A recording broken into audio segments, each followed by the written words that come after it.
Hi everyone, welcome back to the journey of my YouTube channel, where today I bring you a reading update about 8 months in the making, because I have finally finished reading War and Peace by Leo Tolstoy, that book that everyone says they're going to read someday and no one actually does, except I actually did. And I've been reading it since February and it's October now. It took me a very, very long time to finish this. Obviously it's long, like it looks big, and these are the really thin, crinkly kind of pages. So like there are a lot of pages, over 1,200 pages of relatively small text, and it's big, it's intimidating. So today I am going to be discussing whether it was worth my time to invest the energy and the hours that I did into actually reading War and Peace.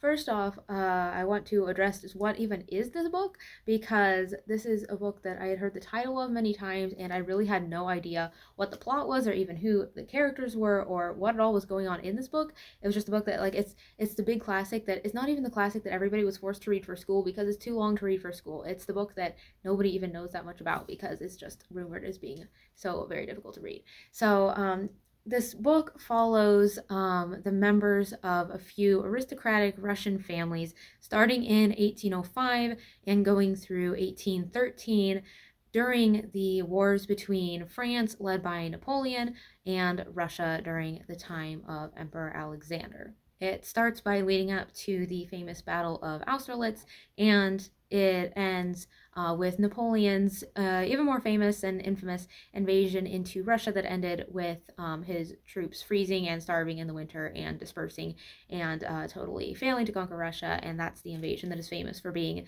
eerily similar to what Hitler did in World War II. As you would expect, there are a vast array of characters and hundreds of Russian names, but it's a lot simpler than you might think because it really all revolves around three main characters. And the three main characters are Pierre, Natasha, and the rest of her family, the Rostovs, and Prince Andrew and the rest of his family, the Bolkonskis. So it sounds like it would be more complex than it is, and in some ways it's very complex, but I actually don't think it's the most complex classic that I've ever read. I think in some ways a Dickens novel like Bleak House or Martin Chuzzlewit or something is actually a lot more complicated because there are so many more important characters where you have to keep track of all their subplots, whereas War and Peace, I would argue, really, because it revolves around those three characters so much, you can pretty much always identify, okay, which of the characters are this subplot really about, and how does the subplot contribute to one of those three main character stories, because that's really what ties everything together, and that helps me keep everything a lot more straight in my mind. I did while I was reading, and then also as I'm remembering what happened in the story. It's like, okay, it's really mostly about those three core characters. And they are really interesting and fun characters to follow. And the interesting thing about War and Peace is that it has these very small scale interactions between those characters, and then it also has the large scale military operations that were going on at that time, where you'll get scenes from the perspective of various officers in the various armies or even the leaders of the armies. Like there is a scene about Napoleon taking a bath. Like there's some very large scale military operations, although like I mentioned, even within that, some of the actual scenes are very small scale. And then there are also chapters and sections in this book that are on the cosmic scale, talking about what is war, what is peace, what actually causes war. War is a really weird thing. How does it actually happen? Why does it happen? Who actually starts a war? Who actually determines how a war goes? Who actually causes a war to be won or to be lost? And is it actually happening the way that historians and military strategists try to explain it, or are there other explanations that the historians and the military strategists are overlooking? When I was reading Les Mis a few years ago, I read a review of it where somebody said that Les Mis is really a combination of fiction and nonfiction, and I found that description really helpful for War and Peace as well, because it really is just as much about the meditations about war and human nature as it is about the characters and the plot and the specific setting and time period, even though the setting, the time period, the history is extremely integral to the book, it is all really just a way of looking at the bigger ideas that Tolstoy is trying to communicate. Tolstoy didn't even want to categorize this as a novel. He considered it to be a different and more distinctly Russian form of storytelling than a novel. So I think that's just really helpful expectations wise to know going in that this is not actually entirely fiction, and to be prepared to also read the discourses and the what might seem like tangents, but they're actually really valuable parts of the book, and were a lot of times just really thought provoking. And I didn't feel um, like I wasn't reading the important stuff. I did sometimes feel like, okay, I would like to get back to the characters now. And I won't argue that every single chapter felt totally essential in this book. There were a few places where I felt like, okay, we could probably have done without that. But the whole book is just Tolstoy's way of giving us a very fully fleshed out representation of what this war was like. So the question is, was War and Peace worth reading, and is it worth it to you to read War and Peace? So, spoilers, but I don't think this is a surprise. I thought that War and Peace was worth reading. I would probably not have made a video about it if I didn't think so. But this is an interesting one where I wouldn't actually recommend it if you have not read some other classics or some other really long books, or some other like Tolstoy short stories before. I think this is a book with some prerequisites to it. Like, if you have not read anything in 3 years, and what you read 3 years ago was a really short, simple book, and you try to tackle War and Peace, you're probably not going to make it through. You're probably going to be one of the 99% of people who attempt this book and don't actually make it to the end, because it is so long. So if you haven't been exercising your reading muscles to the point where you think you would make it through a 1,200-page book that is as much very dense philosophical nonfiction as it is fiction, then that is okay. Not everybody's reading muscles need to be in that condition all the time. So if you feel like this is something that that you just couldn't take on, then no shame in that. That's fine.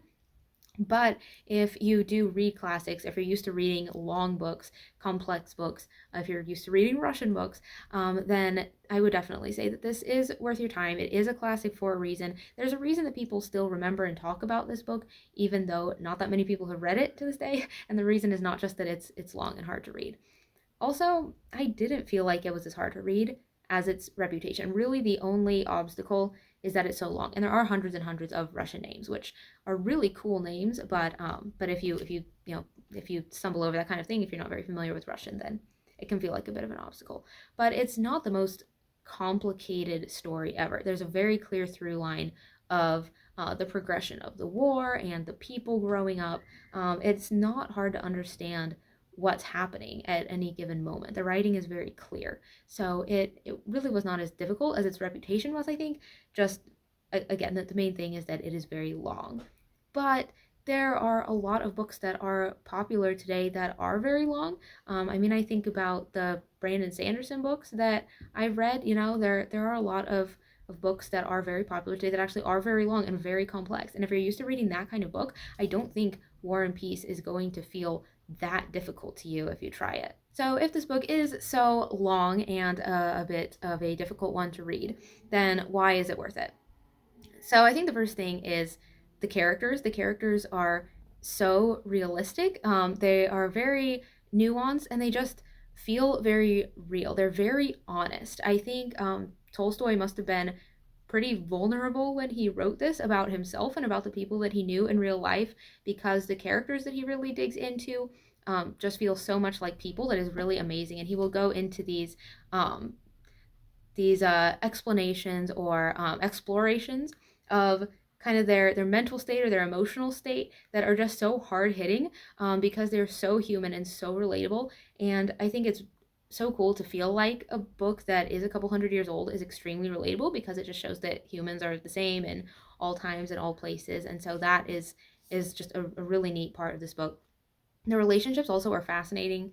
There were so many relationships that did not go at all the way that I thought they were going to go. I had my expectations, I had my predictions, and pretty much all of them were completely dead wrong. Just the way that these various groups of people interacted with each other, and there are several relationships that you can tell, like, oh man, this is going to be a disaster, this is going to go badly, something bad is going to happen, but you don't know what is going to happen or how the characters are possibly going to get out of it. So I mean, it stressed me out. I mean, this is supposed to be a boring book, but I would find myself reading it and being like, oh man, I'm so stressed. And it didn't feel like being stressed about book characters. It felt like being stressed about actual people that I was hearing things about and being like, no, why are they making this decision? This is not going to go well. So it was just very engaging in that way. It was also really interesting to learn some more about the history of the Napoleonic era, even though obviously this is fiction and not everything in it actually happened. It made me interested to go learn some more of the actual history of what happened. And it's also one thing that the nonfiction sections of the book touch on a lot is how history books are written. So I think it's very helpful to read if you want to study this historical era or any historical era, really, just to consider what are the writers actually trying to communicate when they write the histories? Who is writing the histories? And do they actually understand what's going on? And what perspectives were they maybe not willing to consider when they wrote about what was going on? And how does that change our understanding of what happened and why it happened and how it happened? So if I do go try to research more of the history of this era, I'm probably going to have all of these doubts that Tolstoy planted in my mind about whether what I'm learning is accurate. But regardless, there was a lot of really interesting stuff about the history of Napoleon's campaign in Russia.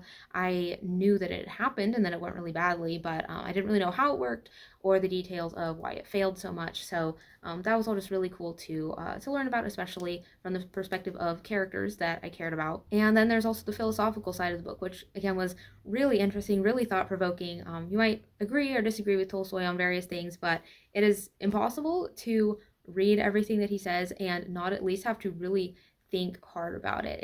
It's crazy. He goes down to the molecular and he goes up to like the universal scale, talking about the questions that he's exploring about war, about how history works, about how people work.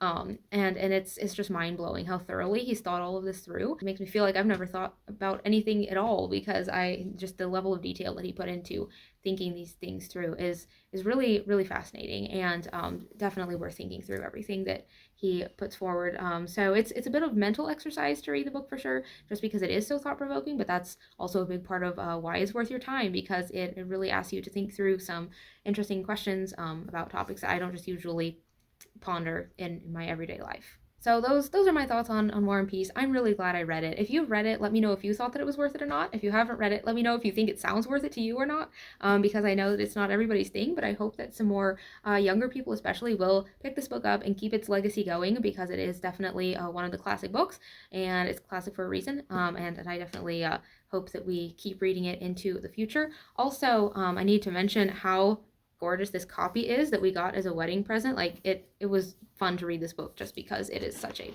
pretty book.